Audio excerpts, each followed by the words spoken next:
ये कहानी है एक ऐसे लड़के की जो कहीं दूर जंगल में अपने माँ के साथ रहा करता था। लेकिन एक दिन बहुत बड़ा एक डेमन आके उस लड़के के सामने ही उसकी माँ को मार देता है, जिससे उसे पता चलता है कि उसके अंदर एक डेविल की पावर है। और ये स्टोरी उसी लड़के की है जो अपनी माँ का बदला लेने के लिए उस डेमन से लड़ पड़ता है।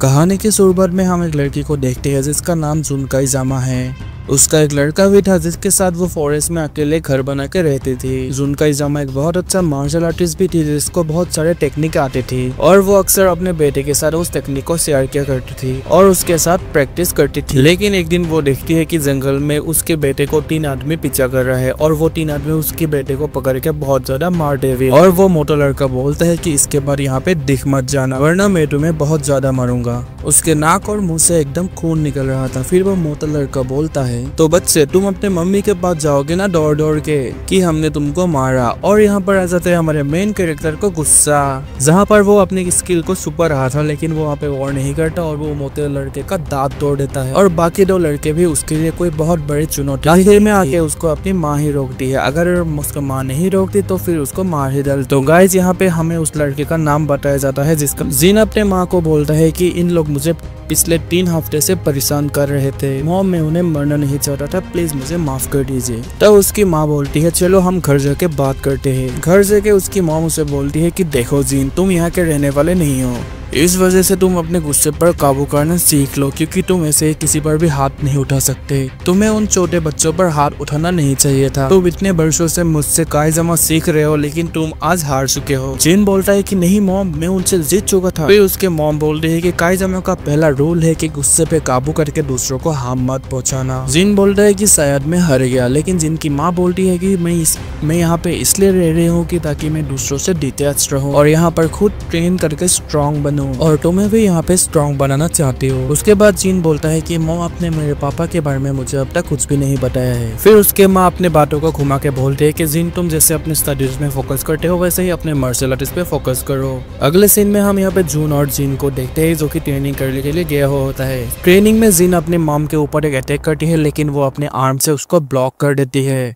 और बोलती है कि यहाँ पे सबसे पहला दुश्मन तुम खुद के हो क्योंकि तुम्हें अपने ऊपर पहले विश्वास करना होगा ताकि तुम फाइट कर सको। और यहाँ पर जिन अपने स्पेशल अटैक करती है जहाँ पे वो हवा में उड़ के यहाँ पे जिन को मारने वाली थी और फिर वो रुक जाती है और बोलती है कि ये है कायजामा का सबसे स्पेशल टेक्निक। जिन इस टेक्निक का नाम आनशुइन रुइन है। और इसके बाद जिन अपने उस टेक्निक को अप्लाई करने की कोशिश करती है लेकिन वो पूरी तरह से नहीं कर पाता। जहाँ पर जुन बोलती है कि बहुत अच्छा ट्राई किया लेकिन तुम्हें अब यहाँ पे थोड़ा टाइम लगेगा, ट्रेनिंग करते रहो जिन तुम इसको जरूर मास्टर कर लोगे। अगले सीन में हम देखते हैं उसकी माँ को जो कि खाना बना रही होती है और यहाँ पर जिन पूछता है कि मॉम आज खाने में क्या बनाया है। तभी उसकी माँ बोल रही है कि ये कुछ स्पेशल है और तभी हमें बाहर से कुछ आवाज आ रही होती है और जब वो बाहर जाते हैं तब देखते हैं कि वहाँ पे वही लड़का आया हुआ होता है अपने पापा के साथ जो कि यहाँ पे जिन से पिट के गया था। उसके पिता यहाँ पे शराब पी हुई थी और वो शराबी हालत में बोलता है किसने मारा मेरे बेटे को, मरना है क्या तेरे को मरने से डर नहीं लगता। और इसके बाद वो कांच के बोतल को फोड़ देता है और उस पर अटैक करने जाता है जहाँ पर जिन उसको मारने वाला होता है कि लेकिन वहाँ पे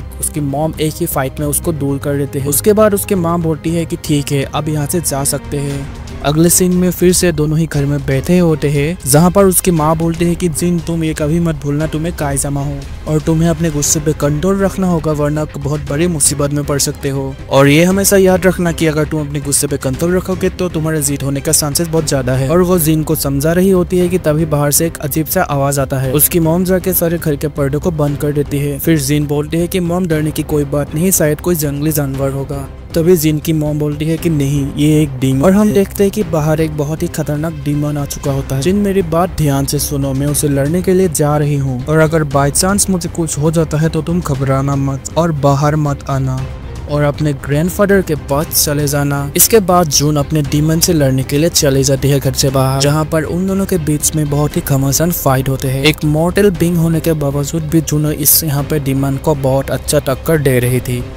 और फिर यहाँ पे वो डीमन डोमिनेट कर लेता है और जुन का गला पकड़ लेता है। जिन घर के अंदर बैठ के ये सब सह रहा होता है, लेकिन वो और सह नहीं पाता है कि अपनी माँ को अपने सामने ही खो। और फिर यहाँ पे जिन बाहर चले जाता है और डीमन के ऊपर हमला करने की कोशिश करता है, लेकिन मानो उसके अटैक्स डीमन के ऊपर बिल्कुल ही बेअसर थे और डीमन एक ही अटैक में जिन को बेहोश कर देता है और बहुत ही दूर फेंकता है। और जून को छोड़ के वो डीमन जिन को मारने के लिए चले जाता है और हम देखते हैं कि अपने बेटे को बचाने के लिए अपनी माँ खुद के कुर्बानी देने के लिए चले जाता है। लेकिन यहाँ पे वो डीमन बहुत ही पावरफुल होते हैं, उसकी माँ का अटैक उस पर काम ही नहीं करता और ये डीमन उनके सोते से घर के ऊपर भी आग लगा देता है। जून देखते है कि उनके घर के सिलेंडर में से थोड़ा थोड़ा करके गैस लीक हो रहा था और कोई रास्ता ना देख के जून के मॉम डीमन से फाइट कर रहा होता है और उसको सिलेंडर के पास तक ले जाती है और जाके बोलती है कि जिन मैं तुमसे हमेशा से प्यार करता हूँ, मैं बस इस दुनिया से जा रही हूँ, लेकिन जिन मैं तुम्हारे ऊपर हमेशा से ही नजर रखूंगी। और वो उस डीमन को लेके एक साथ उस घर में ब्लास्ट कर देती है,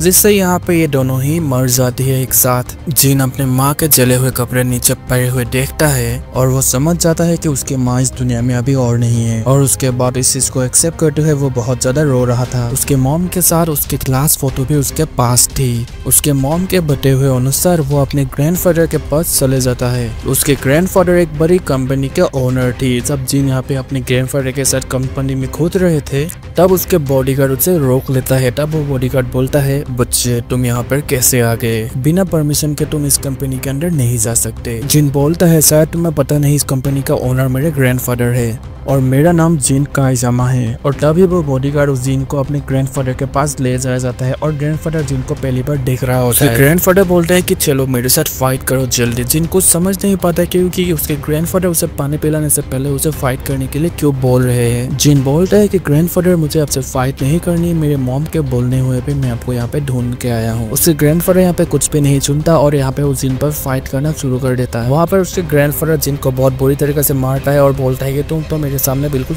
उसके ग्रैंडफादर उसे इतनी बुरी तरीके से मारता है कि उसका मुंह पूरा खून खून हो जाता है। और उसके ग्रैंडफादर बोलता है कि अगर तुम्हारा नाम सही में जिन काइजामा है, लेकिन तुम इस नाम के हकदार बिल्कुल भी नहीं हो, यहाँ से निकल जाओ और यहाँ पे फिर से मत दिख जाना। जिन बोलता है कि मैं यहाँ पे आपके पास ही आया हूँ क्योंकि मेरे मॉम को डीमन ने मार दिया है और मेरे मॉम ने आपके पास ही जाने को बोला था। उसके ग्रैंडफादर बोलता है कि क्या सच में तुमने डीमन को देखा? और यहाँ पे जिन बोल रहा है कि हाँ, मेरे मॉम उसको डीमन ही बोल रही थी, लेकिन उस समय के लिए मैं बहुत कमजोर था क्योंकि मैं अपने माँ को भी नहीं बचा पाया।